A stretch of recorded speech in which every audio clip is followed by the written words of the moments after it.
नमस्कार। Astrology learner channel पर आप सभी का स्वागत है।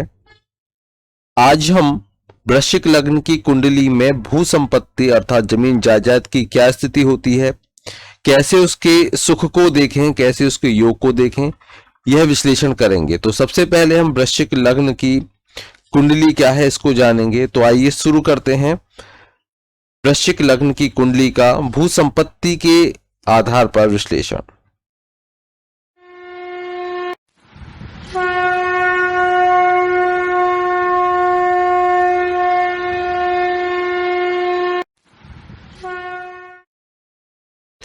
वृश्चिक लग्न की कुंडली। जब भी आप वृश्चिक लग्न की कुंडली का विश्लेषण करोगे तब आपको यह जानना बेहद आवश्यक है कि वह कुंडली वृश्चिक लग्न की ही है अथवा नहीं। तो इसके लिए आप यहां सामने एक जन्मांक चक्र देख रहे हैं और इस जन्मांक चक्र में जो पहला घर है, जो पहला भाव है, वहां पर 8 लिखा हुआ है। जब भी प्रथम भाव जिसको हम लग्न भाव कहते हैं वहां पर 8 लिखा हुआ दिखाई दे तो आप निश्चिंत हो जाइए कि वह वृश्चिक लग्न की कुंडली है, क्योंकि पहले भाव से ही हम यह निर्णय लेते हैं कि वह कुंडली किस लग्न की है। तो यह कुंडली वृश्चिक लग्न की कुंडली है। अब हम यह जान चुके हैं कि यह कुंडली वृश्चिक लग्न की कुंडली है। अब हमको यह देखना है कि इस कुंडली के अंतर्गत कौन कौन से भाव हैं और उनके कौन कौन से भाव के अधिपति कौन होते हैं। तो सबसे पहले यहाँ पर जो लग्नेश हैं वह मंगल हो जाते हैं, और वहीं दूसरे भाव को अगर देखें तो यहाँ पर धनु राशि आती है, और धनु राशि के जो अधिपति हैं, धनु राशि के जो स्वामी हैं, वह इस भाव के अधिपति होंगे, अर्थात गुरु इस भाव के अधिपति होते हैं। दूसरे भाव धन भाव के अधिपति गुरु बृहस्पति होते हैं। वही जो तृतीय भाव है जहां पर 10 लिखा हुआ है वह तृतीय भाव है, और यहाँ इसके अधिपति होते हैं शनि, और चतुर्थ भाव के अधिपति भी शनि होते हैं, जिसको सुख भाव भी कहा जाता है, उसके अधिपति भी शनि ही होते हैं। वहीं पंचम भाव के अधिपति गुरु होते हैं। तो गुरु को द्वितीय भाव के आधार पर तो ये धन भाव के अधिपति हो गए, धनेश हो गए, लेकिन यहाँ पर इनको मारक तत्व भी प्राप्त हो जाता है। ये प्रबल मारक भी होते हैं दूसरे भाव के अधिपति होकर। वहीं पंचम भाव के अधिपति होने से यह जीवन में विद्या आदि के भी कारक हैं, और यहाँ पर यह संतान का सुख देने की स्थिति इनके हाथ में है। और यहाँ पर अगर हम देखें तो जो गुरु बृहस्पति हैं, ये प्रेम आदि के जो भाव है, पंचम भाव है, रोमांस आदि का भाव है, तो यहाँ इसके भी ये अधिपति होते हैं। अचानक से जो धन आदि की स्थिति बनती है उसके अधिपति भी बृहस्पति ही होते हैं, पंचमेश होकर। तो यह स्थिति त्रिकोणाधिपति होने से अच्छी स्थिति हो जाती है, लेकिन वहीं इनको मारक तत्व भी प्राप्त हो जाता है। वहीं इस कुंडली के अंतर्गत अगर हम देखें जो लग्नेश हैं वही षष्ठ भाव के भी स्वामी हैं। लग्न भाव के अधिपति मंगल ही षष्ठ भाव के अधिपति हो जाते हैं, जो रोग ऋण शत्रु आदि से संबंधित है, जो कंपटीशन से संबंधित है, प्रतियोगिता से संबंधित है, और इसको हम कर्म का भाग्य भी कहते हैं। वहीं जो सप्तम भाव है जो कि जीवन साथी से संबंधित है, आपके साझेदारी से संबंधित है, इस भाव के अधिपति शुक्र हो जाते हैं। और वहीं अष्टम भाव के अधिपति बुध होते हैं, और नवम भाव के अधिपति जो कि एक त्रिकोण भाव है वह चंद्रमा होते हैं। तो चंद्रमा यहाँ पर बहुत ही शुभ ग्रह की स्थिति में रहेंगे। चंद्रमा शुभ स्थिति में रहते हैं यहाँ पर। और क्योंकि ये जो वृश्चिक लग्न की कुंडली है, अब यहाँ पर हमको देखना है कि जो दसम भाव के अधिपति हैं वह कौन है। तो दसमाधिपति यहाँ पर सूर्य होते हैं। तो सूर्य केंद्रस्थ होकर, और यहाँ सूर्य को जो जिस भाव के अधिपति हैं दसम भाव के अधिपति हैं, तो यहाँ सूर्य की स्थिति इस कुंडली में अति शुभ हो जाती है। वहीं जो एकादश भाव है उसके अधिपति बुध इस कुंडली में होते हैं, और व्यय भाव के अधिपति जो कि द्वादश भाव है उसके अधिपति इस कुंडली के अंतर्गत, वृश्चिक लग्न की कुंडली के अंतर्गत शुक्र होते हैं। यहाँ पर हम यह पूरा विश्लेषण कर चुके हैं, ये जान चुके हैं कि जब भी आपके पास में इस प्रकार की कोई कुंडली होगी तब आप यहां पर समझ जाओगे कि कौन कौन से ग्रह कैसी स्थिति में होंगे। क्योंकि हम विश्लेषण कर रहे हैं इस समय जमीन जायदाद भू संपत्ति मकान आदि का, तो इसलिए यहां पर हमारा पूरा ध्यान जो होगा वह इस भाव से संबंधित होगा जो कि है चतुर्थ भाव। चतुर्थ भाव के अधिपति यहां पर हो जाते हैं शनि। साथ ही साथ जो भू संपत्ति के कारक ग्रह माने जाते हैं वह मंगल माने जाते हैं, तो कुंडली में मंगल लग्नेश भी है और षष्ठ भाव के अधिपति भी। इस स्थिति में अगर हम देखें और मंगल की यहां पर यह भी देखी जाएगी कि कुंडली के अंतर्गत वह बलवान है अथवा नहीं है, वह नीच तो नहीं हो रहे, वह 6, 8, 12 में तो नहीं जा रहे, वह सूर्य के साथ अस्त अवस्था में तो नहीं चले गए। ये सभी स्थितियां हमको मंगल की देखनी होगी, क्योंकि अगर मंगल की स्थिति अच्छी नहीं है तो वहां पर अगर आपको किसी कारणवश भू संपत्ति से लाभ भी हो जाए, भू संपत्ति प्राप्त भी हो जाए, लेकिन वह अत्यधिक दिन तक आपके पास नहीं ठहर पाएगी, वह अस्थिर रहेगी। इसलिए मंगल की स्थिति देखना बेहद आवश्यक है। दूसरा, हमको यहां पर जो चतुर्थाधिपति हैं वह होते हैं यहां पर शनि, तो शनि की स्थिति देखना भी बेहद आवश्यक है। तो वृश्चिक लग्न की कुंडली में शनि जो कि चतुर्थाधिपति हैं उनकी स्थिति देखना अति आवश्यक है कि वह कहां विराजमान है। अगर शनि स्वयं अपने घर में अपने भाव में जिस भाव के वह अधिपति हैं वहां पर विराजित हो जाए तो यह स्थिति अच्छी स्थिति मानी जाएगी। पराक्रम भाव है वहां पर विराजित हो जाए तो यहां भी स्थिति अच्छी मानी जाएगी। और यहां पर वैसे यहां पर शनि उच्च के होते हैं द्वादश भाव में, तो यहां पर भी शनि सही माने जाएंगे, लेकिन ये तृक भाव भी है क्योंकि 12वां भाव है, इसलिए कहीं ना कहीं कुछ परेशानियों के साथ में रहेगा, लेकिन यहाँ पर शनि यहाँ शुभता देने वाली स्थिति में रहेंगे। अगर शनि के साथ में कोई शुभ ग्रह बैठ जाए तो शुभ ग्रह बैठने पर भी वहां पर शनि की जो स्थिति है वह अच्छी हो जाएगी। जैसे कि अगर गुरु बैठ जाते हैं तो वहां पर यह अच्छा योग रहेगा, क्योंकि यह शुभ ग्रहों की इनके ऊपर दृष्टि हो। अगर हम देखें शनि के ऊपर शुभ ग्रहों की दृष्टि हो, जैसे गुरु अगर यहां पर विराजमान हो जाए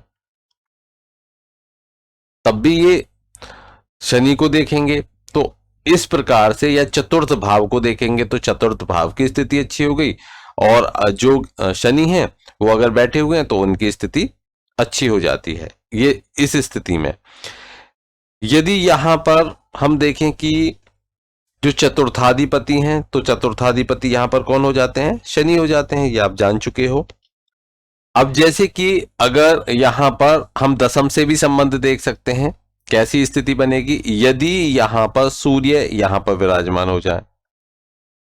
ध्यान दीजिए, सूर्य यहां बैठे और शनि यहां पर बैठे। यहां पर इन्होंने ये मैंने राजयोग जब बताया था तो आपने देखा होगा कि जब ये इस प्रकार से एक दूसरे अपनी राशि में परिवर्तन कर लें, अपने भावों को बदल दें, तो यह बहुत अच्छा स्थिति मानी जाती है। इस स्थिति में अगर आप देखें कि यहां पर सूर्य के साथ अगर मंगल आ जाते हैं, ध्यान से देखिए, सूर्य के साथ मंगल आ जाते हैं तो अति शुभ स्थिति है। या अब जब सूर्य के साथ मंगल आएंगे तो यहां पर इनके तो 7 हो गए, ऊपर से इनकी जो दृष्टि रहेगी वो शनि के ऊपर रहेगी, तो इन दोनों के ऊपर जब ये दृष्टि रहेगी, एक के साथ बैठे हुए हैं, युक्ति किए हुए हैं, दूसरे के साथ उनकी दृष्टि है, अति शुभ स्थिति है। यह उस व्यक्ति के जीवन में एक सुंदर मकान और जमीन जायदाद का योग सुख प्रदान करती है। और ये कब होगा? जब भी सूर्य की महादशा हो, शनि की अंतरदशा हो, या शनि की महादशा हो, सूर्य की अंतरदशा हो, और उनके साथ में मंगल की प्रत्यंतर दशा हो। जब ये तीनों स्थितियां बनेंगी तब उस व्यक्ति के जीवन में यह सुख प्राप्त होगा। अब हम आगे देखते हैं कि यदि यहां पर आपने देख लिया, इस सूत्र को समझ लिया, अब हम आगे एक सूत्र को और देखेंगे कि जो यहां पर सूर्य हैं, इस कुंडली के अंतर्गत सूर्य हैं, सूर्य स्थान परिवर्तन कर लें या शनि के साथ में दृष्टि संबंध बनाए, तभी वह कहीं ना कहीं भू संपत्ति से संबंधित योग सुख उस व्यक्ति के जीवन को प्रदान करने वाला होता है। अब देखिए, यदि चतुर्थाधिपति जो शनि है वे अपने सुख भाव में ही रहें, तो शनि यहीं पर विराजित हो जाएं और इनके ऊपर शुभ ग्रहों की दृष्टि होनी चाहिए। जैसे कि मैंने बताया कि गुरु यहां पर विराजित हो जाए, यहां पर बुध विराजित हो जाए, तो ये भी शुभ ग्रह हैं, बुध भी इस तरीके से ये विराजित हो जाए और इनकी जो दृष्टि है वह शनि के ऊपर जब भी जाएगी, या यहां पर कोई जैसे शुक्र है, शुक्र यहां पर विराजित हो जाए, तो शुक्र विराजित हो जाए साथ में बैठ जाए, तो यह स्थिति भी अच्छी है, क्योंकि ये शनि और शुक्र में मित्रता भी है और साथ ही साथ यहाँ पर शुभ ग्रह हैं शुक्र, तो वह शनि को शुभता प्रदान करेंगे। और यहाँ जब भी ये स्थिति बनेगी कि शुभ ग्रहों की दृष्टि शनि के ऊपर है किसी भी प्रकार से, उस स्थिति में उस व्यक्ति के जीवन में बहुत ही सुंदर सुसज्जित मकान की और एक बड़े जमीन के भाग की उसको प्राप्ति होती है। तो यहाँ पर जितने ग्रहों की उसके ऊपर दृष्टि है, उन ग्रहों की दशा, महादशा, अंतरदशा को हमें ध्यान में रखना होगा जब भी इनका संयोग होगा उस समय पर। और शनि भी उनके साथ में अंतरदशा में, महादशा में, प्रत्यंतर दशा में जब भी स्थिति रहेगी, उस स्थिति में उस व्यक्ति के जीवन में उस संपत्ति से संबंधित जो भू संपत्ति है, भवन इत्यादि जो भी है, उसे विशेष सुख प्राप्त होगा। निश्चित है ये उसको विशेष सुख इन परिस्थितियों में प्राप्त होता है। चलिए आगे बढ़ते हैं, आगे और जानते हैं कुछ महत्वपूर्ण वृश्चिक लग्न की कुंडली से संबंधित। अगर यहां पर हम शनि देव की स्थिति देखें, तो अगर शनि जो कि दूसरे भाव में चले जाएं या फिर 11वें भाव में बैठ जाएं, जब भी इन दोनों में से कोई स्थिति बनेगी तो उस व्यक्ति के जीवन में उसको निश्चित रूप से भू संपत्ति का जो सुख है, जमीन जायदाद मकान आदि का जो सुख है, उसको निश्चित रूप से प्राप्त होगा। लेकिन यहां पर एक आपको विशेष रूप से ध्यान रखना होगा कि यहां पर बैठे हुए जो शनि हैं वह एक तो मित्र के घर में बैठे हुए हों। अब गुरु और शनि में तो समता है, तो यहां पर ये इतनी प्रॉब्लम नहीं है। लेकिन अगर यहां पर कोई शत्रु का घर हो और उसमें शनि बैठे, मानकर चलिए जो चतुर्थाधिपति है वह उस भाव में बैठे, दूसरे भाव में जो उसका शत्रु का भाव है, तो कहीं ना कहीं उसको भू संपत्ति तो प्राप्त होगी, लेकिन वह उसका क्षय करेगा, उसको वह नष्ट करेगा, यह भी निश्चित है। और अगर यहां पर शुभ ग्रहों की अति दृष्टि हो गई तो वहां जो परिस्थिति है वह कम हो जाएगी। लेकिन अगर यहां पर पाप ग्रहों की दृष्टि हुई तो वहां पर वह बहुत अपनी जो भू संपत्ति है उसको अत्याधिक नष्ट करेगा। कहने का अर्थ हुआ कि सब कुछ अपने संपत्ति को बेच देगा, ऐसी स्थिति भी उसके बीच में उसके साथ में हो सकती है। वहीं अगर यहां पर शुभ है तो वहां स्थिति नहीं बनेगी। लेकिन इस कुंडली के अंतर्गत हमको सिर्फ क्या देखना होगा कि यदि शनि दूसरे भाव में बैठे हुए हैं तो क्या उनके ऊपर शुभ ग्रहों की दृष्टि अधिक है, क्या उनके ऊपर पाप ग्रहों की दृष्टि अधिक है। अगर ऐसी स्थिति है कि शुभ ग्रहों की दृष्टि अधिक हो, पाप ग्रहों की दृष्टि इतनी नहीं हो, तो वहां पर वह निष्फल हो जाएगा। कहने का अर्थ यह हुआ कि उसको किसी भी प्रकार से वह अपनी जमीन जायदाद को नष्ट नहीं करेगा, अपने कुटुंब को छोड़कर जाएगा। अपने कुटुंब को जब अपना जीवन पूर्ण हो जाएगा तो उसके बाद में संपत्ति अगली पीढ़ी के लिए भी रखेगा।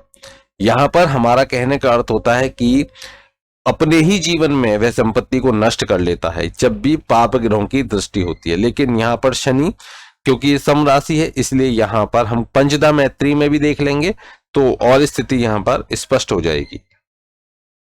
लेकिन यहाँ पर बैठे हुए दूसरे भाव में बैठे हुए शनि और एकादश भाव में बैठे हुए शनि, या तो दूसरे भाव में बैठे या एकादश भाव में बैठे, तो वह उस व्यक्ति के जीवन में निश्चित रूप से भूमि, भवन, वाहन आदि का जो सुख है वे उसको अवश्य प्रदान करते हैं।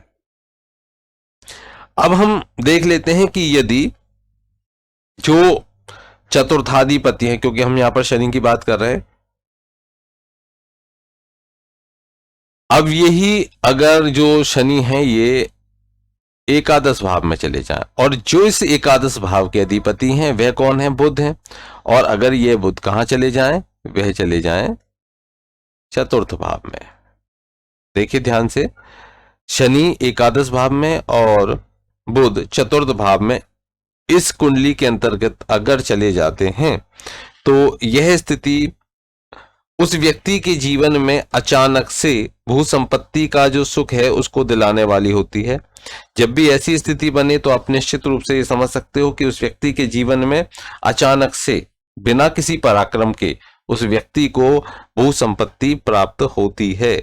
उसको अत्यधिक पराक्रम उसके लिए नहीं करना पड़ेगा, बहुत ज्यादा मेहनत नहीं करनी पड़ेगी, बड़ी आसानी से उसको वह जो भू संपत्ति प्राप्त हो जाती है। इसमें हम एक बात और मानकर चलते हैं कि जो चतुर्थ भाव के अधिपति हैं वो होते हैं यहां पर शनि। तो चतुर्थ भाव के अधिपति शनि, और यहां पर जो चंद्रमा है, शनि और चंद्रमा। देखिए अब जो चंद्रमा है इस कुंडली के अंतर्गत कौन है? भाग्येश, भाग्य भाव के अधिपति हैं। और जो शनि है वह कौन है? चतुर्थाधिपति हैं। लेकिन जब भी शनि और चंद्रमा एक साथ होते हैं तो वह विष योग उत्पन्न करते हैं। ध्यान से सुनिए, विष योग उत्पन्न करते हैं। तो इस स्थिति में यह जो योग बनेगा हमको नवमांश में देखना होगा। अगर वहां पर यह योग नहीं बनता है और यहां यह योग बनता है तो इस योग से संबंधित कुछ ना कुछ समस्याएं रहेंगी उस व्यक्ति के जीवन में। लेकिन अगर हम भू संपत्ति के संदर्भ में इसकी चर्चा करें तो भू संपत्ति वे अचानक से उसके जीवन में अवश्य आएगी, अवश्य आएगी, लेकिन उससे जुड़ी परेशानियां भी उसके जीवन में रहेंगी। अचानक से आएगी लेकिन समस्याएं भी जुड़ी रहेंगी, ये भी आपको यहां पर ध्यान देना होगा। क्योंकि भाग्याधिपति चंद्रमा है, चंद्रमा शुभ ग्रह हैं और शनि वहीं पर पाप ग्रह। तो जब इन दोनों की युति होती है तो यह विष योग का भी निर्माण करते हैं। तो यहां पर विष योग भी बनता है, लेकिन अगर इनके जो अंश हैं वह अधिक हैं, इनके बीच में जो अंतर है, अंशों का अंतर है, वह बहुत अधिक है, तो वहां पर वह स्थिति नहीं आएगी। लेकिन एक भाव में बैठे हुए हैं तो यहां पर हमको भाव का ध्यान देना होगा कि भाव में जो बैठे हुए हैं उस भाव से संबंधित उनका फल क्या होगा।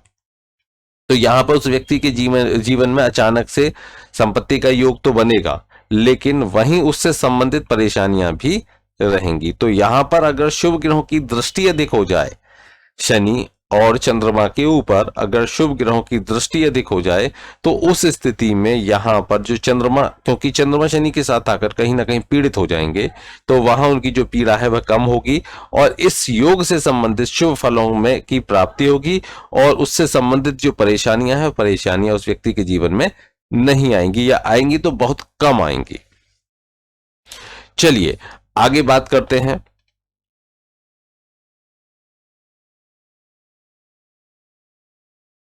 एक योग हम यह देखेंगे कि यदि वृश्चिक लग्न की कुंडली में, जो कि मंगल होते हैं लग्नेश, और मंगल तो हम यहां देखेंगे मंगल हो गए, मैं यहां लिख देता हूं मंगल, शनि,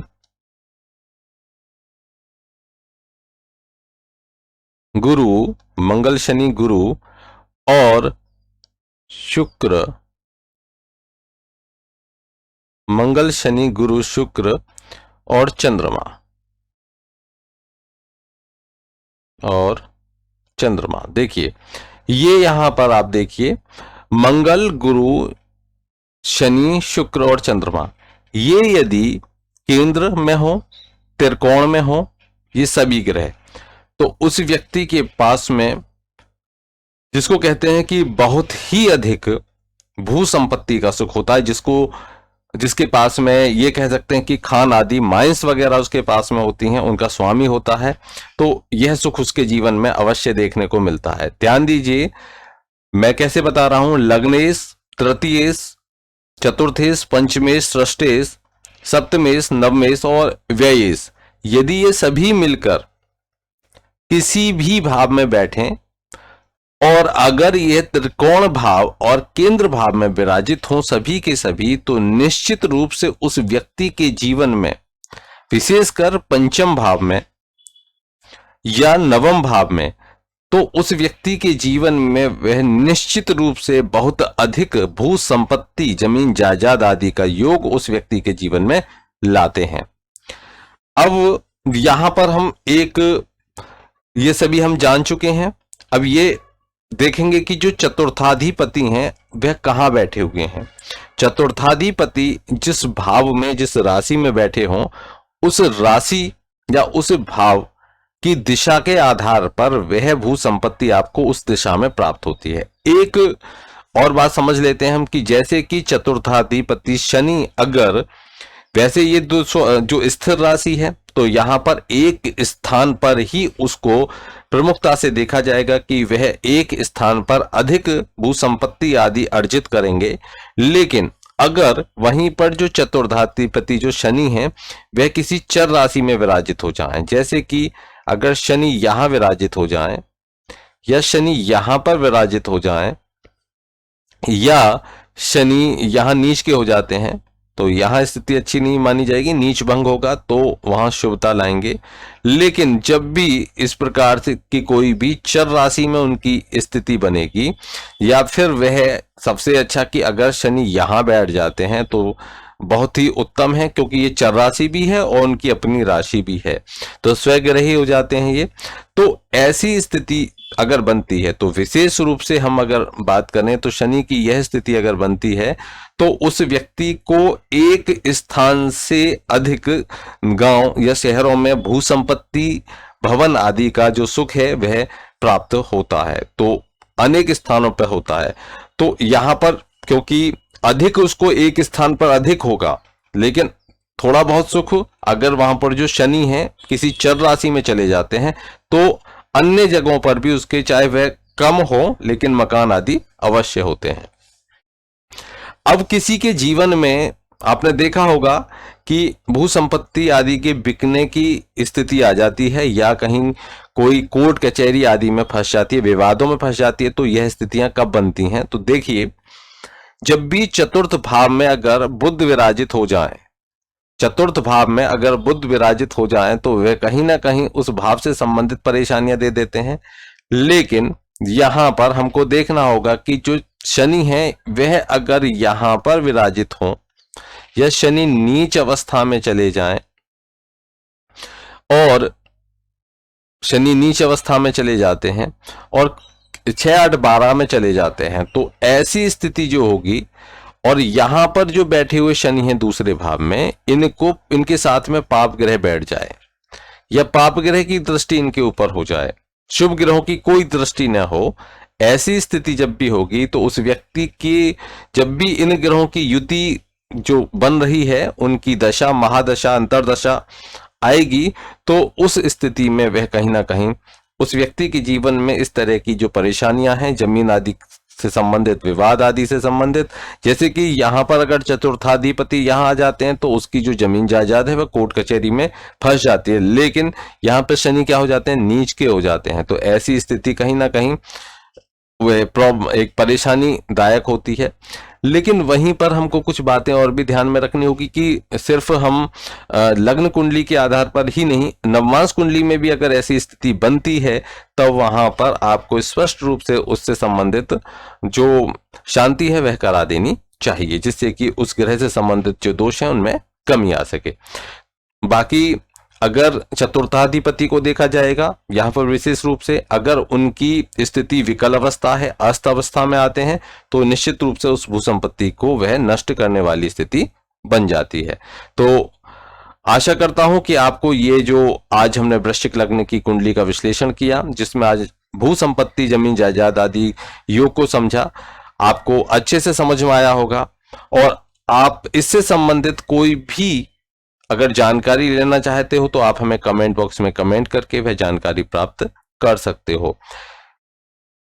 तो आज के लिए इतना ही। आगे हम लेकर आएंगे जो वृश्चिक लग्न के बाद हम किसकी बात करेंगे? हम बात करेंगे धनु की। तो धनु लग्न की कुंडली का अब विश्लेषण करेंगे नेक्स्ट वीडियो में। तब तक के लिए जय श्री कृष्ण।